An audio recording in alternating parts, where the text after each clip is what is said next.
You once again stepped into the world of survival horror. Good luck. Alright, welcome back to Resident Evil 2. In the last video we picked up a gear, and we're gonna get on out of here. You see what I did there? Anyway, we need to kind of stock up on some heavy stuff right now, and just plan ahead. That's why I'm taking the crank and the gear.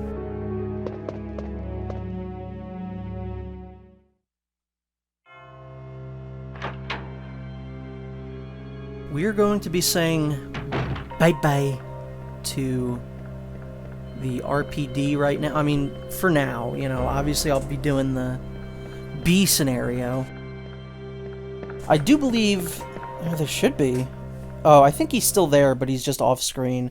I think there's another licker in that area.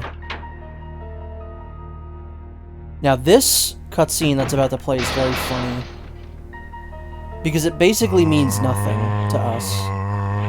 This has no bearing on us whatsoever. Unless I guess you want to go do a, like, run through the police station to get all the items you may or may not have picked up. But otherwise, we're getting out of here, so that literally means absolutely nothing to us.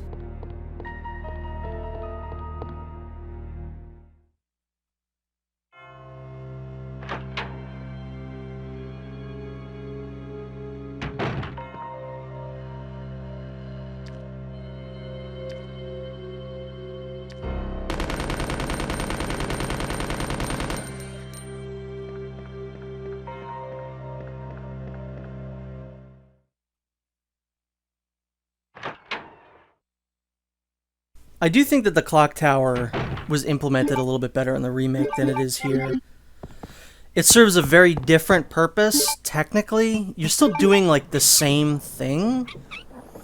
You're still using it as a means to get out of the police station, but it's a lot more direct in this version. You know, I liked picking up the power panel parts and stuff like that, and then having to do that puzzle in the jail, but in this one you don't really need to you don't need to do that. Basically cutting out the middleman and just letting you leave directly from here. It's also really weird where you get to see the character so up close like that. I don't know why exactly, it just kind of looks weird. Alright, I don't know why I'm leaving. I might be going to get more firepower? What am I doing? Why am I leaving? Because I guarantee I don't need to do anything else in the police station right now. Maybe I forgot something? It's entirely possible. I'm forgetting what I'm forgetting, though. It's gonna be a surprise to all of us when I figure out what I'm going to go do. I'd have to assume we're just putting guns away, or maybe depositing the blue book. The half of the blue book. Kelly Blue Book. Or it could be that I'm remembering wrong and there's still slightly a little bit more to do in the police station than I thought. But I don't think that's the case. Yeah, I think I'm just going to go get more weaponry. Although why I didn't take it out with me in the first place, I don't quite understand. That would have saved an entire trip back to the save room. Oh well. What are you gonna do? Sue me? I'd like to see you try. I've played enough Ace Attorney. So I should be grabbing probably, yeah. Grenade stuff. Acid rounds we're gonna need. And just a healing item. I'm not gonna need, like, a super big healing item. Literally all I need is one thing. Because this event that we're going to go do is not very difficult at all.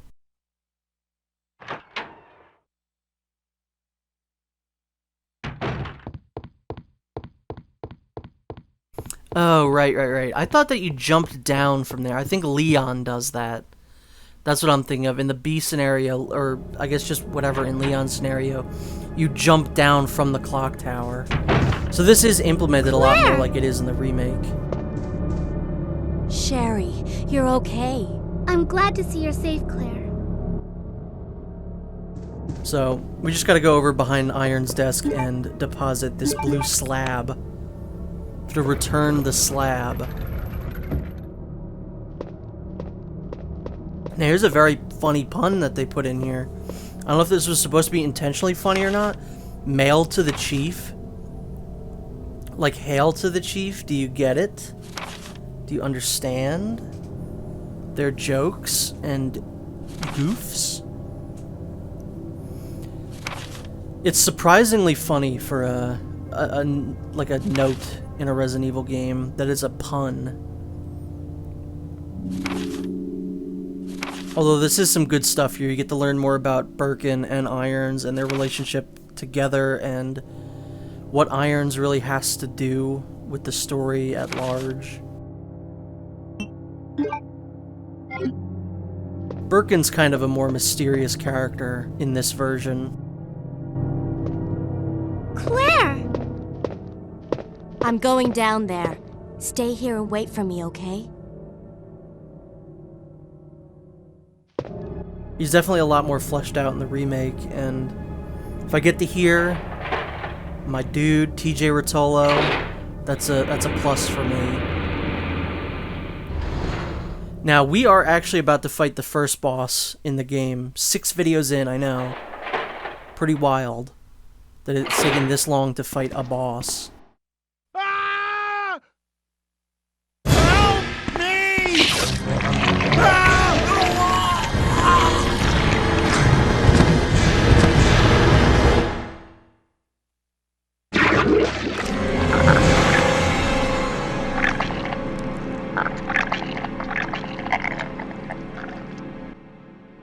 Now that seems like it's a bit of a personal problem that really has nothing to do with me. So you're on your own there, fella.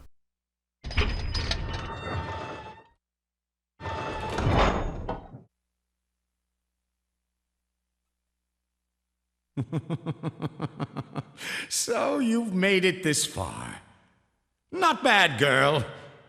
But I'm not letting anyone leave my town. Everyone's gonna die.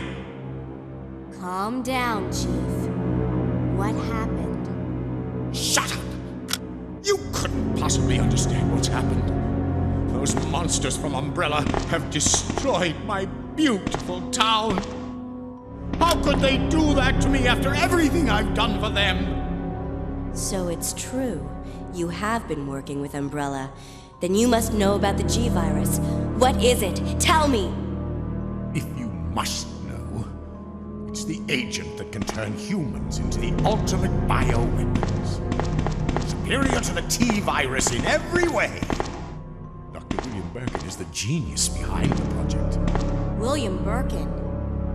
I'm sure you've already seen his little girl running around here somewhere. Sherry, isn't it? In case you haven't already figured it out. The monster that's been tearing my precinct apart is yet another product of the G-Virus. An ultimate bioweapon. Umbrella must be trying to cover its tracks. But if I have to go, I'm going to take you with me. I just can't take the pain.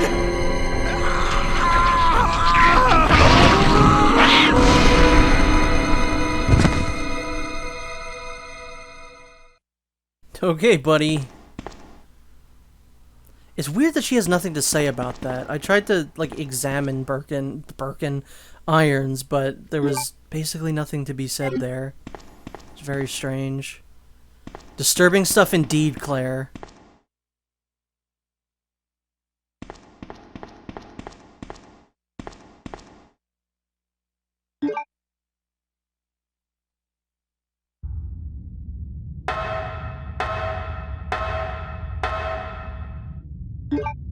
So, right up here, we got the first boss of the game.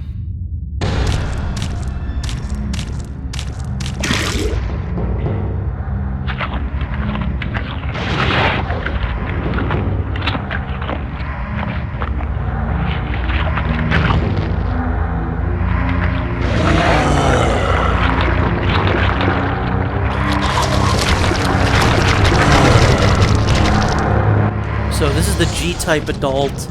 Very easy. Just keep hitting it with acid rounds. The most annoying part about this fight are these little things that it shoots out at you, which I'm going to go up the ladder and just despawn them. They're the most annoying part of that fight. They'll kind of, you know, they'll take a couple bites out of you. You'll probably be fine, but that's why I brought one singular herb, because that's really all it needs. Now, I don't think I needed to go back down, because what you really want to go do is go get Sherry, but I'm not sure if you can before you release this ladder. So I'm just doing that just in case I would have to go back again. So I'm just getting that out of the way. Yeah, the G-type adult... Sorry, I just sneezed there. It's a pathetic first boss, honestly. Narratively speaking, it makes perfect sense. You know, it just came out of irons, now you gotta go fight it. Makes sense, perfectly fine. But I do like what they did with the G adults in Resident Evil 2 Remake a little bit more.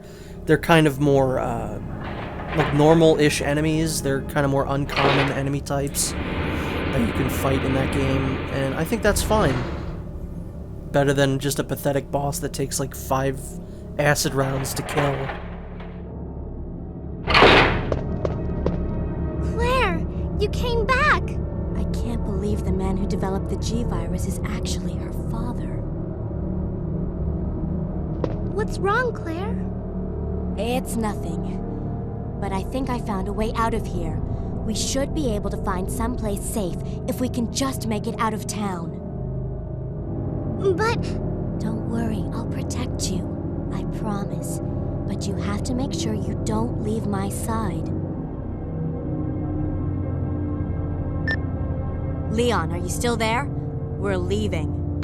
Are you crazy? The streets are still crawling with zombies. It'll be all right, trust me. We found a way to the sewer. Follow us later. Claire! Claire! Wait!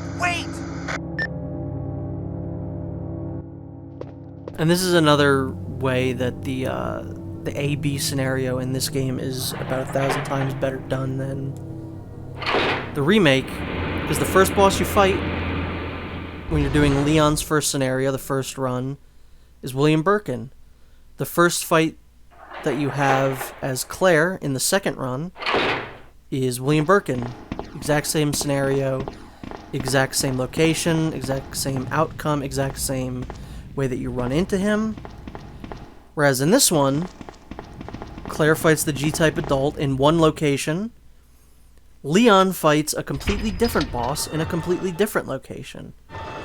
So, when people say that the remake is like worse than the original game, they're talking about stuff like that. Like, obviously the game looks phenomenal, especially now with like the ray tracing and stuff like that on current gen systems. The gameplay is immaculate. That game plays like a dream.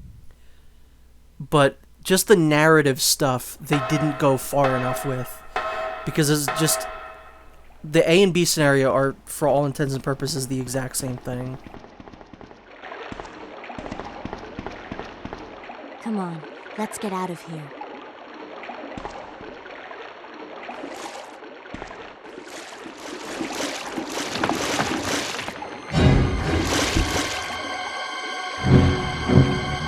Claire? Run!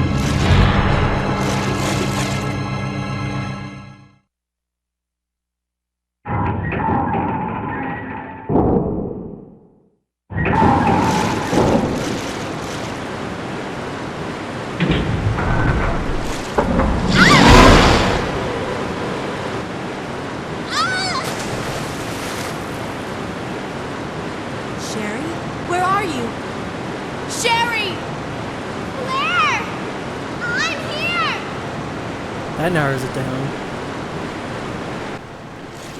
So again, I said this before when we played as Sherry in the last video, but I feel like they intended you to feel like, oh my god, I'm playing as a little girl, this is scary. But they don't expect you to be able to fight anything here. I always feel like these sections go easy on you, so I always feel safe playing these. It's not really a big deal. There's a dude there. Is it gonna do throw up on me? Oh no. So I've never had an issue with these. They're fine. Sherry's gonna be A-okay, guys. Now, Ada, that's a bit of a different story because she at least has a gun and they expect you to, you know, fight something. This is the only time in the, like, however many years I've been playing this game that this has ever happened. I've never gotten comboed that badly by those bugs. But see, even then, you see how much I'm getting attacked by these bugs? I'm still in fine. I'm still not in need of a first aid spray or anything like that. But yeah, that was insane. Again, the way that I do these videos is I practice in chunks, and then I go record the chunk. In my practice, I ran through those without getting attacked once. And then as soon as I start recording, I get attacked by every single bug on the planet.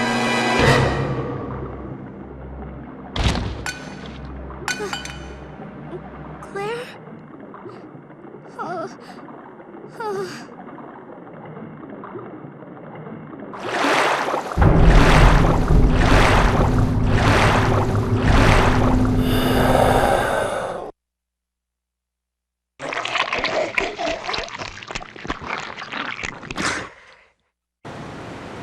So I've seen some very messed up people. I mean, the people aren't messed up, but what they're saying is messed up.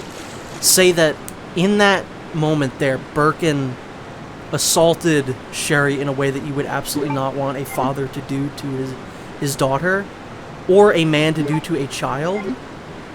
If you catch my drift, I don't want to say it. That is not what happened. He just implanted her in the same way that he did with irons. There was no contact there, if you catch my drift. I don't know why people have thought that this entire time, but that is not what happened there. Birkin just did... He shot it through her mouth, probably, just like he did with irons. It's so much creepier the other way, and I don't even want to think about that, but that's definitely not what happened. But anyway, I will see you in the next one.